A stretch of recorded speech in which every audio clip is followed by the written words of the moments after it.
नमस्कार दोस्तों, स्वागत है हमारे इस चैनल वैदिक ज्ञान दृष्टि में। तो दोस्तों, अगर आप अपनी लाइफ में कुछ नया सीखना चाहते हो तो इस चैनल को सब्सक्राइब कर देना।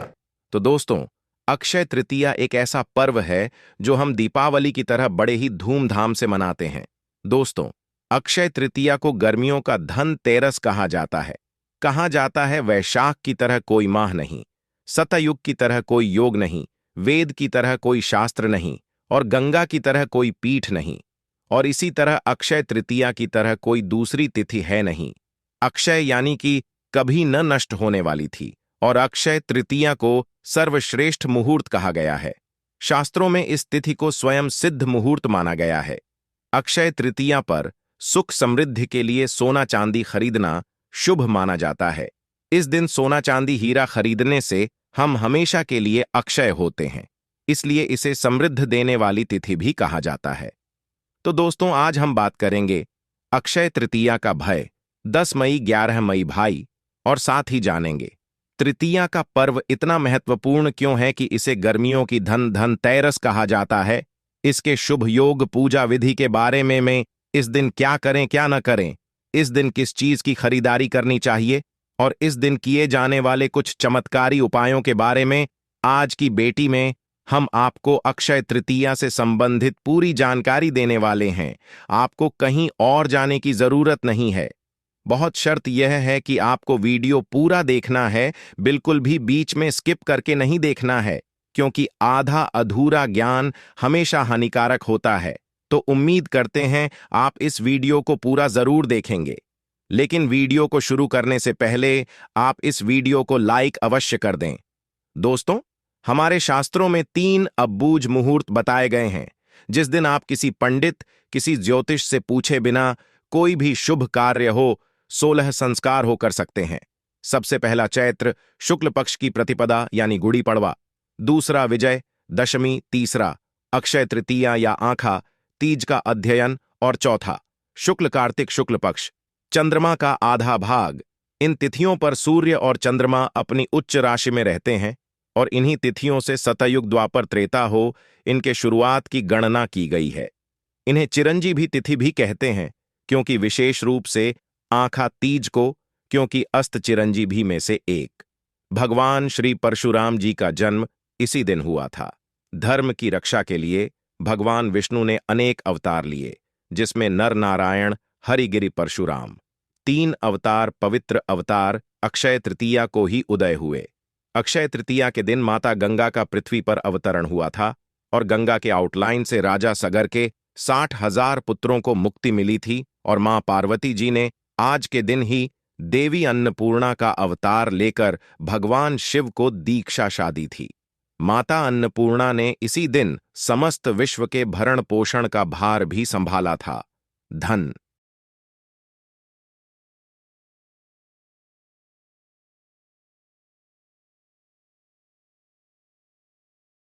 धान्य की प्राप्ति के लिए किए जाने वाले कनकधारा स्तोत्र की रचना भी आदि शंकराचार्य के द्वारा इसी दिन की गई थी। आज के विशेष दिन ही कृष्ण सुदामा का मिलन हुआ था, और महाभारत के अनुसार अक्षय तृतीया के दिन ही भगवान श्री कृष्ण ने पांडवों की पत्नी द्रौपदी को पांडवों के अज्ञातवास के दौरान अक्षय पात्र भेंट किया था। अक्षय पात्र की विशेषता थी कि इसमें भोजन कभी खत्म नहीं होता था। जितनी मात्रा में जितना भोजन चाहिए, चमत्कारिक ढंग से प्राप्त होता था। अक्षय तृतीया दिन ही वह खास अवसर था जिस दिन महर्षि वेदव्यास जी ने महाभारत लिखना शुरू किया था, और महाभारत में ही श्रीमद् भागवत गीता भी समाहित है। और इस दिन अगर आप गीता जी में समाहित 18वें अध्याय का पाठ करते हैं तो इससे अक्षय पुण्य की प्राप्ति होती है। इस दिन महाभारत की लड़ाई खत्म हुई थी। इसी दिन से सतयुग और त्रेता युग की शुरुआत भी हुई थी। वहीं मान्यताओं के अनुसार इसी दिन पर द्वापर युग का समापन भी हुआ था, और इसी दिन अक्षय तृतीया के बारे में जब युधिष्ठिर ने भगवान कृष्ण से पूछा था तो भगवान कृष्ण ने उन्हें इसके महत्व को बताया था। श्री कृष्ण ने युधिष्ठिर को बताया कि अक्षय तृतीया के दिन जो भी रचनात्मक और सांसारिक कार्य किया जाएगा, उसका शुभ परिणाम व्यक्ति को प्राप्त होगा। तो चलिए जानते हैं, साल 2024 में अक्षय तृतीया की तिथि कब है। पंचांग के अनुसार अक्षय तृतीया तिथि का प्रारंभ होगा 10 मई सुबह 4:17 पर और तृतीया तिथि की समाप्ति होगी 11 मई सुबह 2:50 पर। 10 मई शुक्रवार को अक्षय तृतीया का दुर्लभ शुभ महासंयोग प्राप्त हो रहा है, क्योंकि शुक्रवार का दिन मां लक्ष्मी का है और अक्षय तृतीया इस बार शुक्रवार को ही मनाई जाएगी।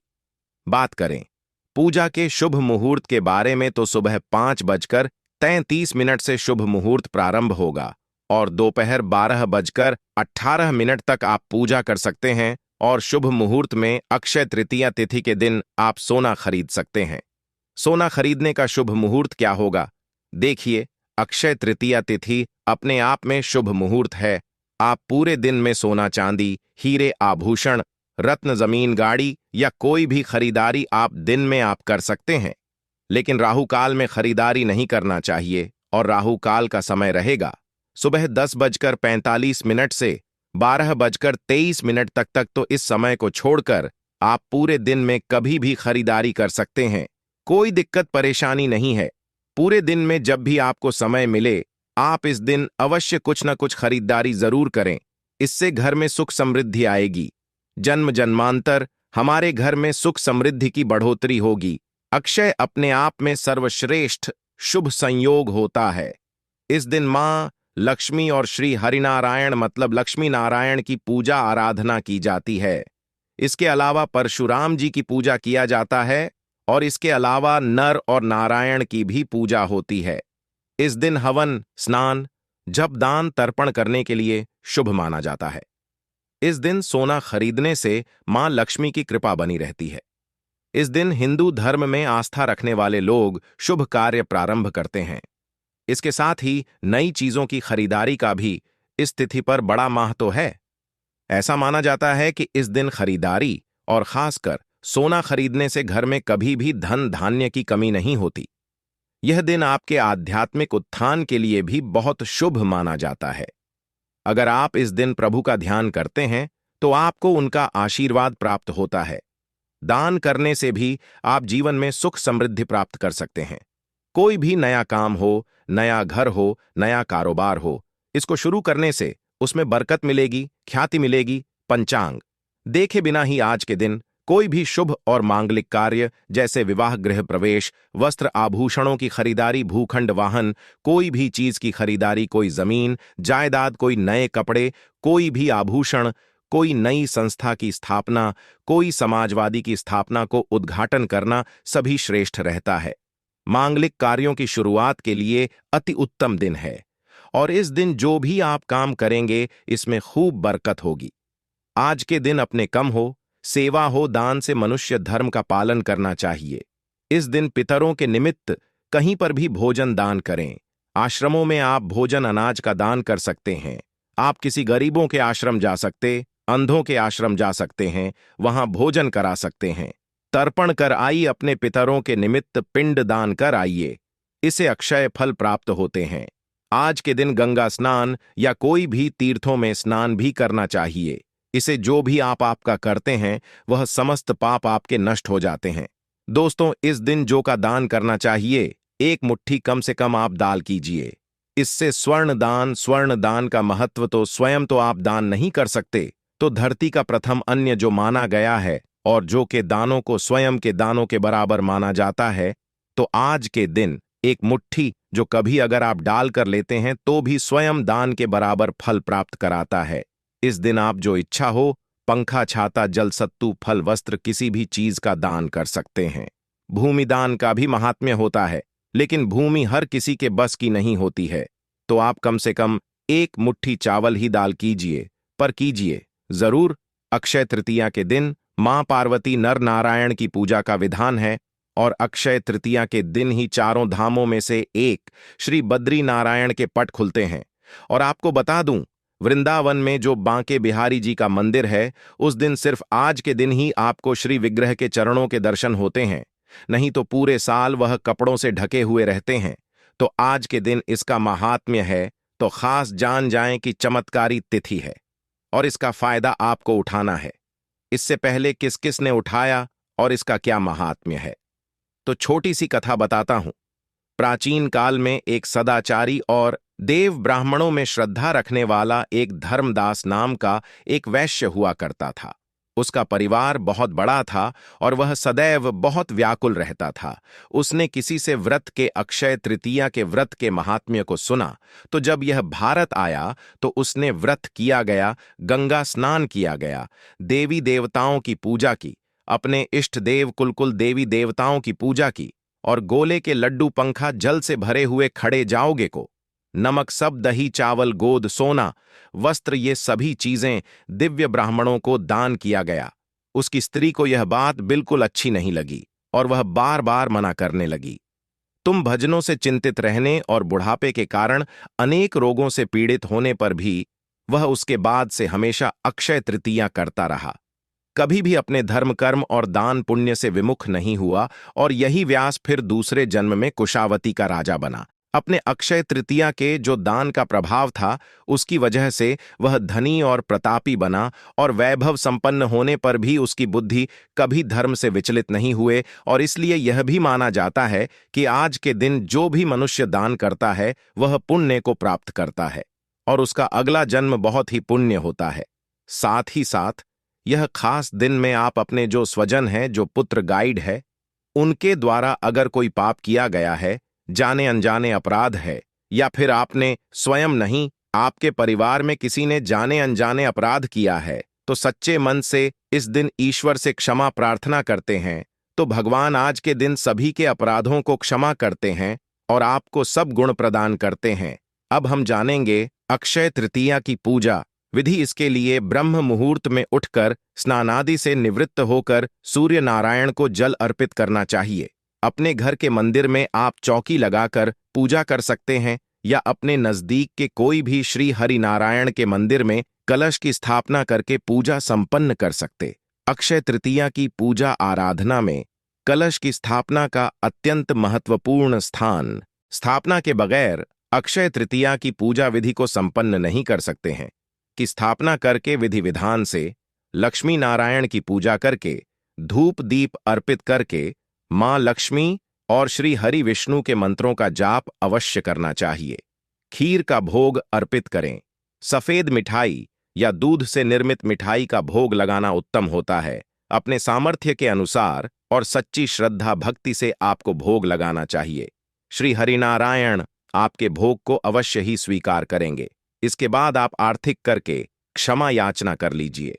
क्षमा याचना करना अत्यंत आवश्यक होता है, क्योंकि अगर हमारे से पूजा में कोई भी भूल चूक गलती होती है, उसे हमें तत्काल पूजा के समय पूजा आरती करने के बाद भगवान जी से क्षमा याचना मांग लेते हैं, तो हमारी पूजा में जो भी गलती हुई है, भूल चूक हुई है, उसके लिए हमें प्रभु जी जरूर क्षमा कर देते हैं।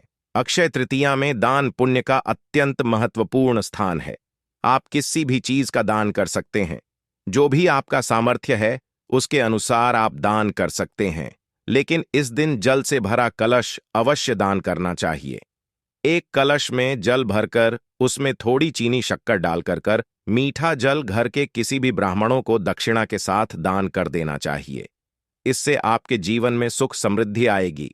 साथ ही आपके जीवन में अगर आर्थिक तंगी है तो उससे भी छुटकारा आपको मिल जाएगा। तो आप जानते हैं इस दिन क्या करना चाहिए दोस्तों।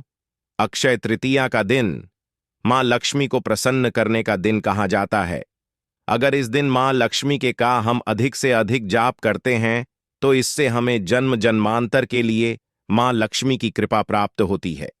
इस दिन मां लक्ष्मी श्री हरि नारायण की पूजा पाठ करके विष्णु सहस्त्र नाम का हमें पाठ करना चाहिए। इस दिन श्री सूक्त या कनक धारा का पाठ भी कर सकते हैं। कोई भी महालक्ष्मी के मंत्र का जाप आप कर सकते हैं। महालक्ष्मी का बीज मंत्र है महालक्ष्मी नरमा। आप इस मंत्र का जाप 108 की संख्या में अधिक से अधिक करके अपने जीवन का उद्धार कर सकते हैं, जीवन में सुख समृद्धि और खुशियां ला सकते। तो आप जरूर उस दिन इस मंत्र का जाप करिए। आपके घर के आसपास जो भी मंदिर है, देवी देवताओं का मंदिर है, उनकी पूजा आराधना जरूर करनी चाहिए। दीपदान करिए। शिवालय जाकर पंचामृत से शिवजी का अभिषेक अवश्य करना चाहिए। गंगा जल से आप विशेष रूप से अभिषेक करिए, क्योंकि इस दिन शिव जी का पंचामृत गंगा जल से अभिषेक करते हैं तो 100 पूजा के बराबर माना जाता है। अगर आपको आर्थिक तंगी है तो आप गन्ने के रस से शिव जी का अभिषेक करें और शिव तांडव का पाठ करिए। इस तरीके से आप भोलेनाथ जी से प्रार्थना करें कि मेरे घर में मां लक्ष्मी का वास हो, स्थायी रूप से मां लक्ष्मी वास करें मेरे घर में। तो यह कार्य अक्षय तृतीया पर आपको अवश्य करना चाहिए। लेकिन ऐसे कुछ कार्य ऐसे होते हैं जो कि अक्षय तृतीया पर हमें भूल कर भी नहीं करना चाहिए। शास्त्रों में कहा गया है कि जो काम हम करते हैं सभी कम अक्षय फल प्रदान करने वाले होते हैं। जो भी हम अच्छा बुरा करते हैं वह सब कुछ संचय हो जाता है। इस दिन किसी भी प्रकार से किसी को भी कष्ट नहीं पहुंचाना चाहिए, चोरी नहीं करना चाहिए, झूठ नहीं बोलना चाहिए, सभी जीवों पर दया करना चाहिए, क्रोधित नहीं होना चाहिए, निंदा भी नहीं करना चाहिए, किसी को अपशब्द नहीं बोलना चाहिए। कोई भी कुछ भी आपसे मांगे तो अवश्य दे देना चाहिए, क्योंकि क्या पता किसी भी में आपको नारायण मिल जाए, उसे कुछ न कुछ अवश्य देना चाहिए। आज के दिन तामसिक भोजन नहीं करना चाहिए। तामसिक भोजन में लहसुन, प्याज, मांस, मदिरा, बीड़ी, सिगरेट, इस तरह का कोई भी चीज आपको तामस भोजन ग्रहण नहीं करना चाहिए। आप सात्विक भोजन बनाकर स्वयं और परिवार को ग्रहण करना चाहिए। इस दिन शुद्ध शाकाहारी सात्विक भोजन बनाकर भगवान को भोग अर्पित करिए। उसके बाद स्वयं अपने परिवार के साथ ग्रहण करिए। इससे महालक्ष्मी श्री नारायण की कृपा आप पर सदा के लिए बनी रहेगी।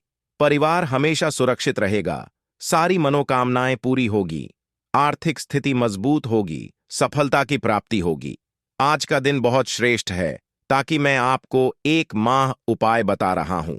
अगर आप यह उपाय अक्षय तृतीया के दिन कर लेते हैं तो मां लक्ष्मी की कृपा बरसने से आपके ऊपर कोई नहीं हो सकता है। अक्षय तृतीया के दिन माता लक्ष्मी को गुलाब का या फिर आप कमल का फूल अर्पित करिए।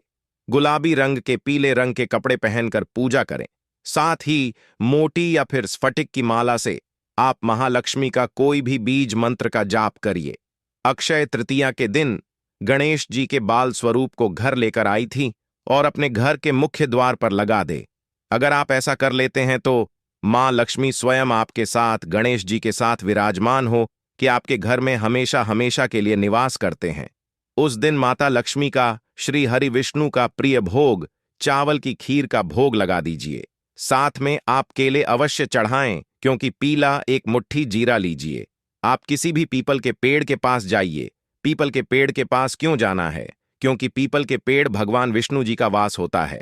पीपल के पेड़ के पास जाइए। सबसे पहले यह जो जीरा आपने एक मुट्ठी लिया है, यह आपको पीपल पेड़ के दक्षिण तरफ बढ़ा देना है। दक्षिण तरफ आपने बहादुर।